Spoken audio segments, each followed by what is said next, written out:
அனைவருக்கும் திராவிட வணக்கம். ஒன்றிய பாஜக அரசு கடந்த 8 ஆண்டுகளுக்கு முன்பாக ஜிஎஸ்டி வரி வீதங்களை நிர்ணயித்தது. அவ்வாறு அவர்கள் ஜிஎஸ்டி வரி வீதங்களை நிர்ணயிக்கும் போது பொதுமக்களின் நலனை கருத்தில் கொள்ளாமல் பெரும் முதலாளிகளின் நலனை மட்டுமே கருத்தில் கொண்டு ஜிஎஸ்டி வரி வீதங்களை நிர்ணயித்தனர். அதன்படி மருத்துவ காப்பீட்டிற்கு 18% வரி விதிக்கப்பட்டது. இந்த வரியை குறைக்க வேண்டும் என திமுக உள்ளிட்ட எதிர்க்கட்சிகள் ஒவ்வொரு ஜிஎஸ்டி கவுன்சில் கூட்டத்திலும் வலியுறுத்தி வந்தனர். ஆனால் ஒன்றிய பாஜக அரசு செவிசாய்க்கவில்லை. இந்த நிலையில் சமீபத்தில் மருத்துவ காப்பீடு உள்ளிட்ட பல்வேறு இனங்களுக்கான ஜிஎஸ்டி வரி வீதங்களை முற்றிலும் நீக்கியுள்ளது. இது வரவேற்கத்தக்க செயல்தான்.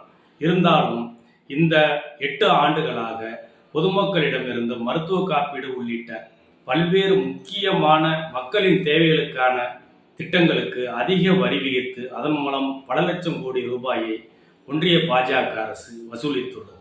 இதன் மூலம் அடித்தட்டு மக்கள், பாமர மக்கள், விவசாயிகள் உள்ளிட்ட பல்வேறு தரப்பு பொதுமக்கள் மிகவும் பாதிப்பிற்கு உள்ளாகினர்.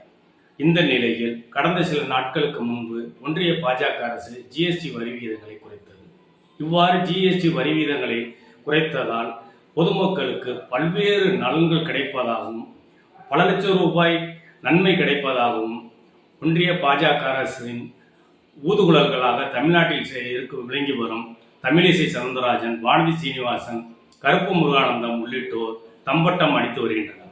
8 ஆண்டுகளாக மக்களிடம் பிடுங்கி தின்ற பணத்தை தற்போது நிறுத்தியுள்ளனர். அவ்வளவுதான்.